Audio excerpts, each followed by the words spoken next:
మనకి శంక ఏమిటంటే సీత లేకుండా రాముడు బొమ్మ ఇంట్లో ఉండొచ్చా, దరిద్రపు శంక అంటారు. ఇదే శంక ఎంత శంక. ఆ బొమ్మ ఏదో చేస్తుంది అనేది తప్పే, ఆ బొమ్మ లేకపోతే ఏదో జరుగుతుంది అనేది తప్పేనమ్మా. రెండూ ఖండిస్తాం. ముందు బొమ్మ ఉండడం వల్ల ఏదో జరుగుతుందనే పిచ్చి నమ్మకం వదిలేయండి. నీ మనస్సు వల్ల, నీ మాట వల్ల, నీ చేత వల్ల నీకు జరుగుతుంది. కానీ వెంకటేశ్వర స్వామి విగ్రహం తిరుపతి నుంచి పట్టుకొచ్చి నీ ఇంట్లో పెట్టినా ఏం జరగదు, అది లేకపోయినా ఏం జరగదు. నీ మనస్సు వల్లే జరుగుతుంది మొత్తం అంతా. ఆ మనస్సును అదుపులో పెట్టలేక ఈ పిచ్చి నమ్మకాలు పెంచుకో. చివరికి ఆంజనేయ స్వామిని ఈశాన్యంలో పెట్టాలా, విఘ్నాయకుడినేమో అక్కడ, ఈ పిచ్చులు కూడా పెరిగేవా.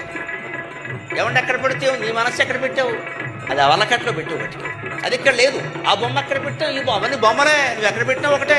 దేవుడు విగ్రహం అనేది మనకు కేవలం స్ఫూర్తి, దాని పేరు మూర్తి, అది ఇచ్చేది స్ఫూర్తి, అంతకు మించి ప్రయోజనం ఉండదు. అది ఉండడం వల్ల ఏదో జరిగిపోతుంది అనుకుంటే నమశివాయ. ఎప్పటికీ అజ్ఞానాన్ని అంగీకరించాలి. శుభము జరగదు, అశుభము జరగదు. రెండిటికీ విగ్రహం కారణంగా. మహిమలన్నీ మన మనస్సులో ఉంటాయి, విగ్రహంలో ఉంటాయి.